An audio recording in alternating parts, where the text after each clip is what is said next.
to zoom No, in. I zoomed out, but just for now.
I've broken so many nails today.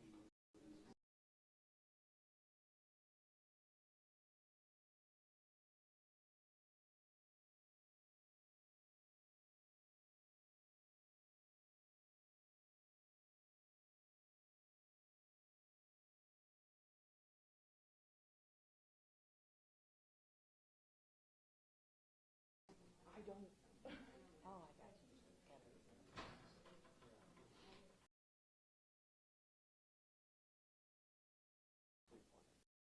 The amount of times I've been to things and they're like, "You want here?" I'm like, "I don't care if they got me. I don't care if you camera. How do you not know?"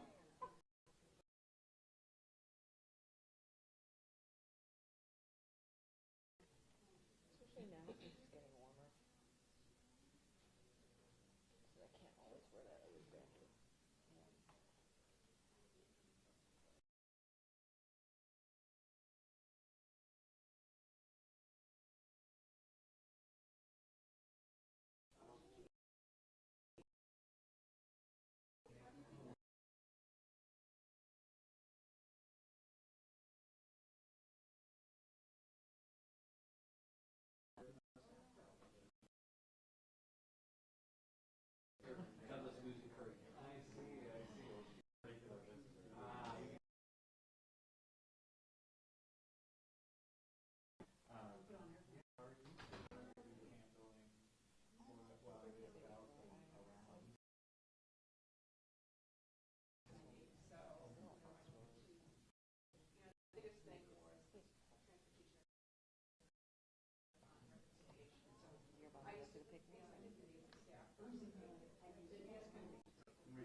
What else?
Well, welcome.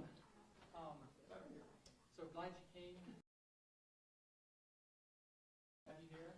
We've loved the visit, and your conversation with me and the staff was inspirational. It really was. That's good. So we're going to, during this event, we're going to coin employees that represent the healthcare system. And I'm going to start off right away. So Paul Byring and Susan Taylor, please come forward. Optimization, return on investment. Paul Byring, healthcare specialist. Susan Taylor, systems redesign coordinator, collaborated with the National Improvement Office, electronic healthcare records contractors, local staff to implement focused of the system to monitor the progress and instill self-accountability to staff to meet the goals in over a year and a half, resulting in 5 consecutive quarters sustained meaningful improvement in sales measures, as demonstrated by 10% improvement since the start of 2024, which is normally called the Survey of Healthcare Experience of Patient, commonly SHEP. So,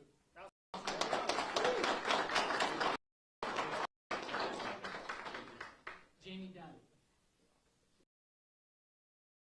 Time in the new electronic medical record. Herself as not only the Roseburg Healthcare System new electronic medical record data expert, but also for VA as an expert.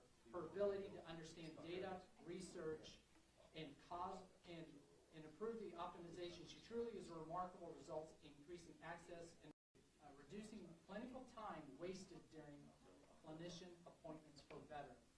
Wasted, reducing the time of clinical appointments. There we go. Good job. Sustainability to services. Dr. Neal has worked with 3 of our Vision 20 facilities to develop and consolidate and support radiology services. Dr. Neal worked in Roseburg, White City, Walla Walla, Spokane, and developed a model of sharing radiologists to maximize our efficiency.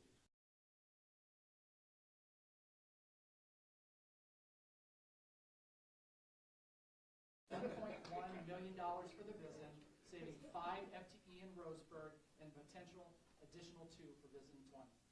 All right. Optimization, return on investment, cost recovery, care. Phillips, Office of Community Care. He's led the recovery for the Office of Community Care referral team, which retained 3,756 referrals for specialty care, recovered 59 patient care patients, 42 radiology, 26 chiropractic referrals, and also 2,640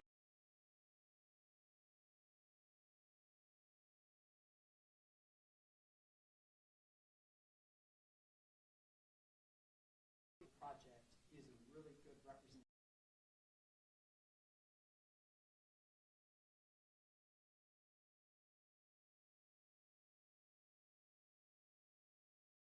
Without additional staff, improving primary care and mental health sustainability. Sean Tyson, Supervisor, Decision Support Officer, has led the team to complete a detailed review of every panel to develop a group management tool to standardize panel management development in collaboration with all the PAC teams, wraparound services. These actions resulted in primary care wait times reduction of 50 of 82.800 appointments without adding additional resources in primary care and 6,200 for mental health. Good job.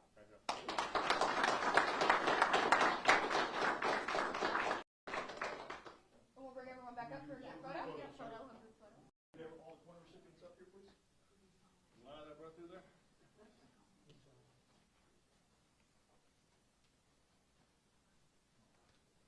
What a good-looking group.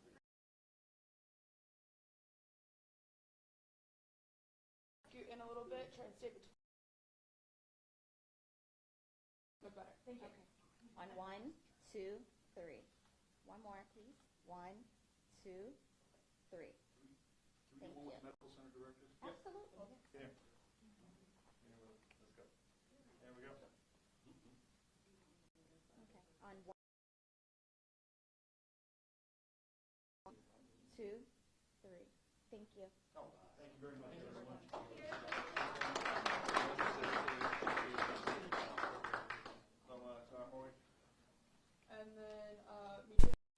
jump immediately into the gaggles. You need to set your mic. You're good? Give you just a minute. Set your mark, everybody. All right. Look, okay, so for yin, Eugene, it's got to be, it's mainly duck territory, right? Yep. I mean, I'm from the South. I mean, look, I'm from the South, you know, SEC football. I mean, we talk football everywhere we go. So I just make sure that you got one of our. We helped y'all out. we gave you Lanny. Okay. Yeah. Can I stand up for the Beavers? You go right ahead, Bill. Come on, buddy. There we go. And for me, it's only going to be. Well, one, I just want to say thanks to the director. Thanks to everybody. This here's a good visit. Seeing where we came from and where we're headed, I think, is always a good thing. And it reflects a lot of where my priorities are going to be and have been for the last few months. It's making the VA into the organization that it's supposed to be, and that's taking care of veterans first, period. Number one, in stop. Veterans are the only reason we exist. The VA does not exist in and of itself. It exists for one reason, and it's take care of veterans. We only have, in fact, the only people we can actually treat are the veterans and their members. So, I mean, this is all we do. So it's really, I know that sounds different to some people, like, well, Doug, that sort of seems what we should be doing. Well, it is what we should be doing, but I'm going to be frank with you. Over the years, a lot of times we haven't been doing that. And so I'm a secretary that's willing to call what we do good, and what we're not doing well on, and I'm willing to say how we're going to get it better. There's a lot of things been going on, and it's why I'm here in the hospitals across the country, our VAMCs, our health centers, and even our CBOCs, our vet centers. Everybody's saying, let's pull together and understand one thing, that over the past 10 years, the GAO has said VA is not doing what it's supposed to be doing. In fact, they said we're doing in a risk level that was high for a lot of different problems. It was across our spectrum of what we do. In 10 years, the only solution it sort of came up with, for many, was tried and worked, but I will just say to you now, front and center, and we're going to work with the choice that they have earned.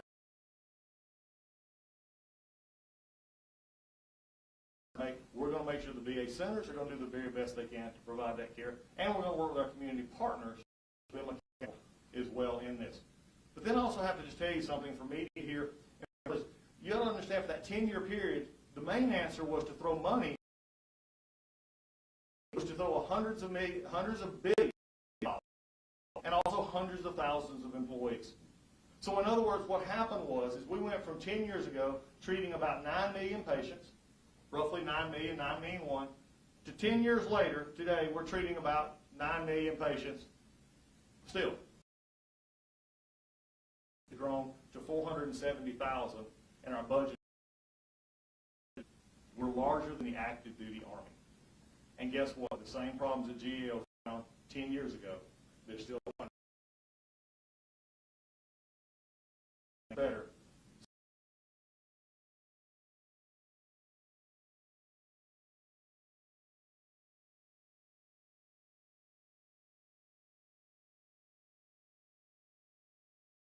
So that we can do our disability claims. Others, I know our Vietnam veterans folks back here know it. We had gotten the backlog down to under 60,000, and 2019 COVID hit. They skyrocketed back up. But when I took over just about 8 weeks ago, 9 weeks ago, it was at 260,000 in our backlog in VBA. To 220, we've got 40 off already, but we're getting ready with the deputy secretary who just got on. We're going to make it even more cut. We're going to get that number back to where it was.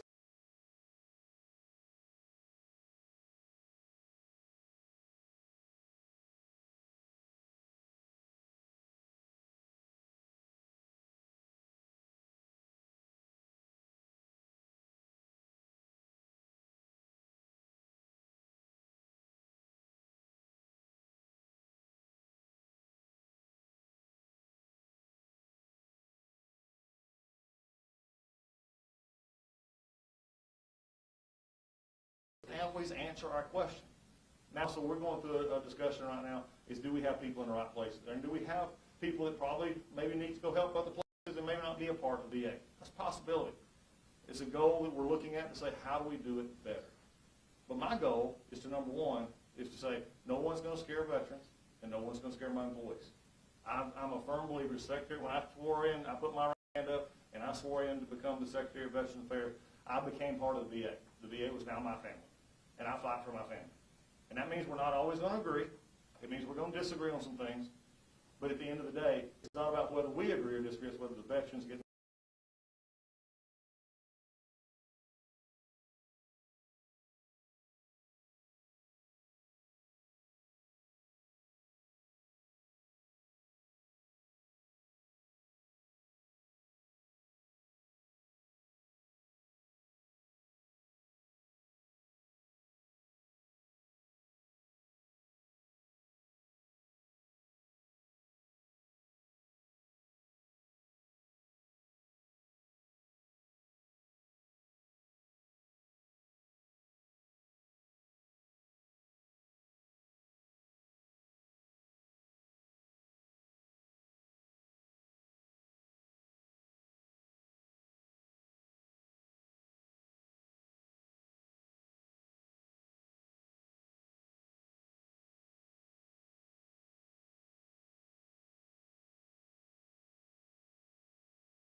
Let's try to do it the best way we can. So with that, I'll be happy to answer some questions from Lee.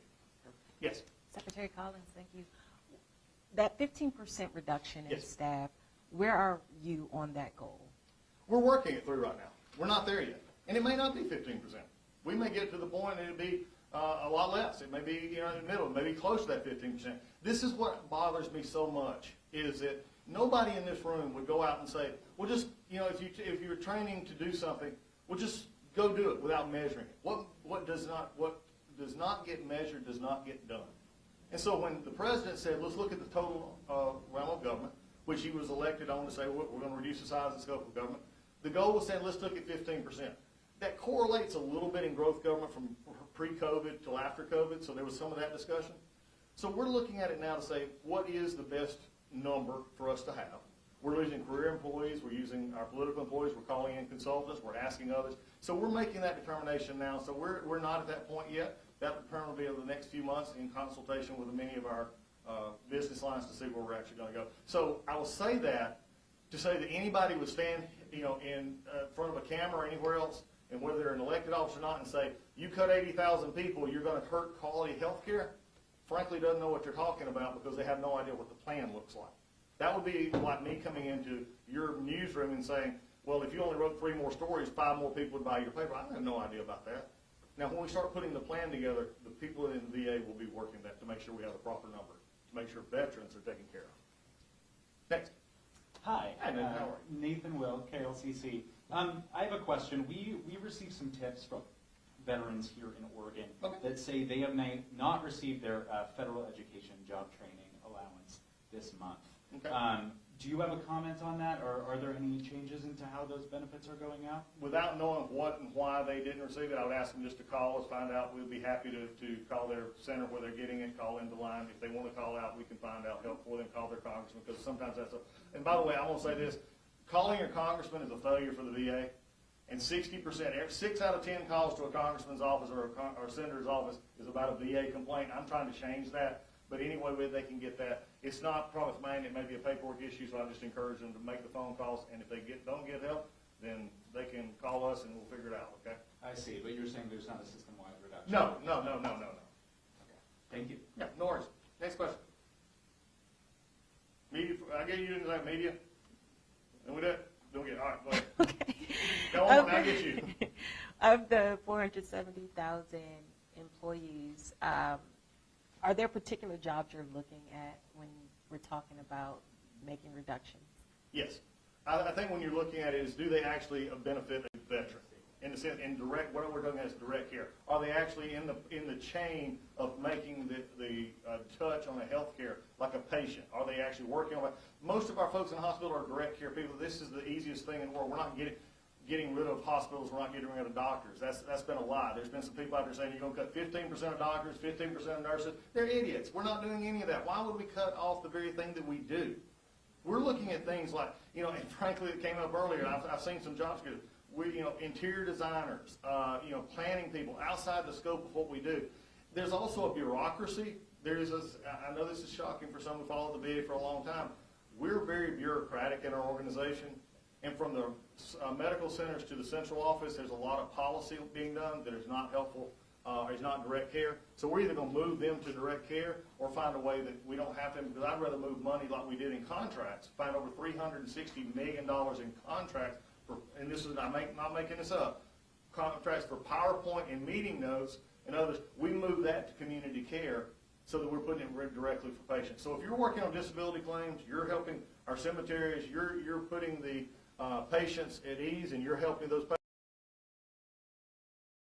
Where did we hire? Where do we do that take away or add layers of bureaucracy to where we are? All right, what you got? I just want to say, the Roseburg VA saved my life. Amen. And I just want to thank every mental health person in the Roseburg VA system for saving my life. And I was at risk.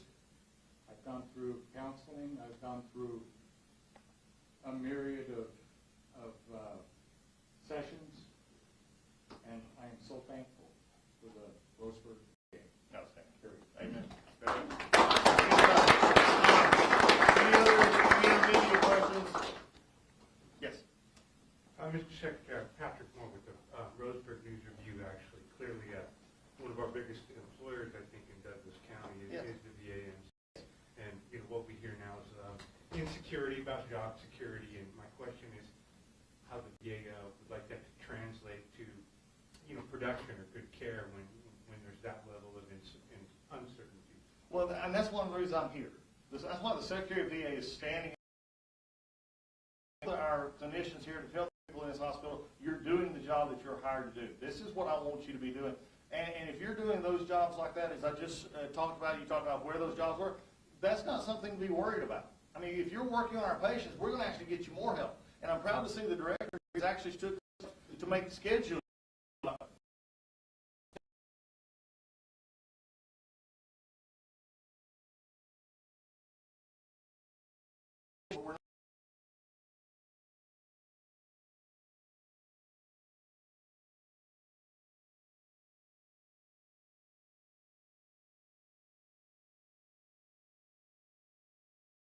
TRICARE card, let me go to somewhere else.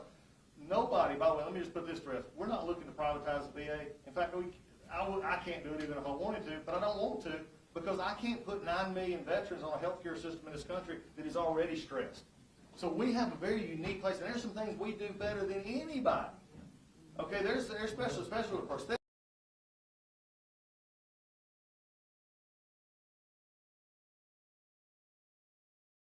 Amazing sometimes. I so appreciate those that, because they care about their job.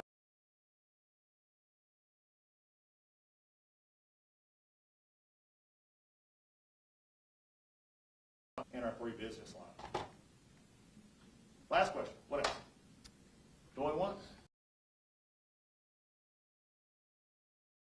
Paraphrase your words too much, but about accountability for community or outside partners. Yes.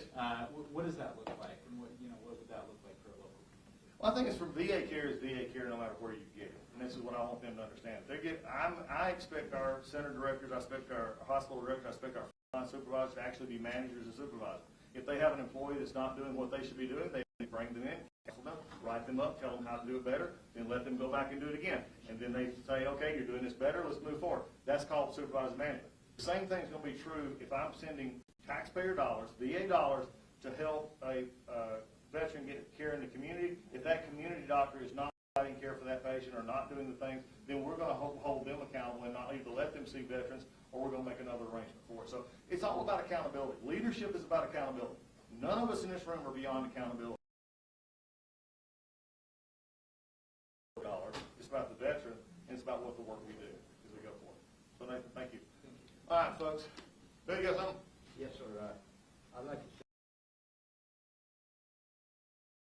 say, I know Oregon's a long ways from Washington, D.C. But I appreciate you guys. It's a great place up here.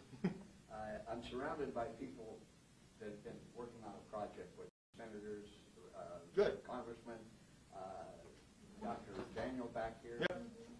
Thank her so much. But thank you. We're working on one project, and that's a vet's home, and we've made promise for 15 years on that, and it hasn't happened yet. Yeah. Well, we were talking about that. We're working on that. It's putting some stuff back together. And again, when you're looking at priorities and how we do it, those are the things we're going to look at. So I appreciate it. Thank you for taking your time for being here. It's been an honor for me to meet with you. Well, it's my honor to be with you. And I'm going to just use that example for just a minute and just say this, and especially to the member staff and other state folks. We can all disagree on how to do that. That's life.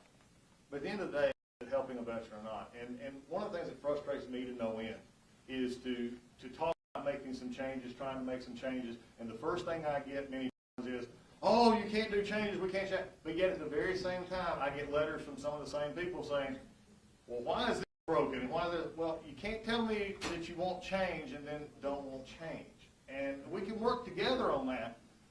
But for 10 years, we've done money, we've done people, we've done others. Now it's time to look at processes. Senator Johnny Isakson happened to be from my state years ago. Senator Johnny Isakson was the chairman of the VA committee in the Senate when a lot of the issues started coming. We got Mission Act. And we put a lot of money back. And he comes today, and he's since passed, and he said to me,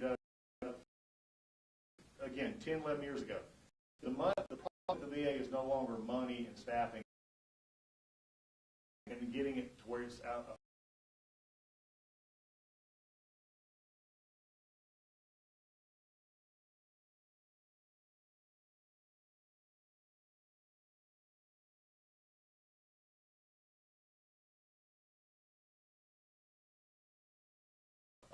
going forward. Also, I want to remind our media and everybody else here, how many of you, I hear this a lot, the VA misfunding. I just ask for anybody, especially media, if you hear that report and you say the VA is misfunding and you want to write a story about it, all I ask is that you call the county hospital or you call the local private hospital and ask them if they have any missed appointments that week too. And if you write the article, write it fairly in both of them. Because we're a healthcare system just like they are. Because with the government, doesn't mean we're going to do it perfect, doesn't mean we're going to do it work, but we're the same standard. And I want everybody to understand that, even from the Hill on down. And by the way, yes, we have doctors shortages in some places. We got right now that may be filling those shortages hopefully pretty soon. But we have the same recruitment issue. Look at us through the lens like that, and look at it through the lens that we're providing to the most special people in the world. And I couldn't be more pleased to be the secretary that gets to do this and gets to go all over the country with the great employees that we have and also the great people that we get to serve. And I'll be back. This is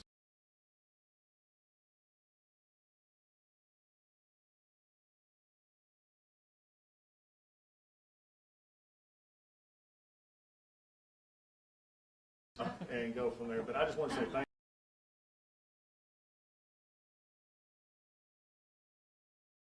you.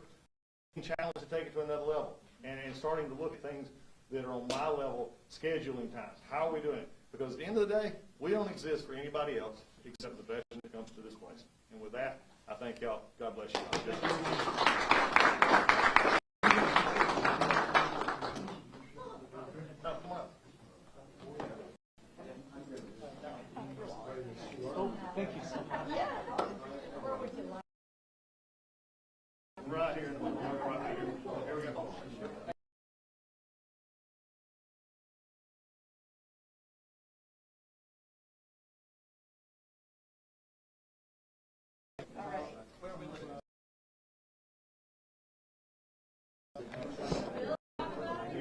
1, 2, 3. One more. 1, 2, 3. Thank you.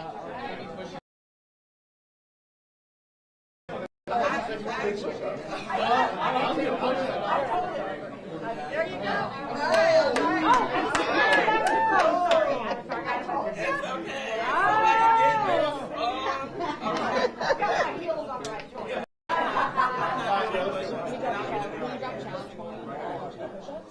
There we go.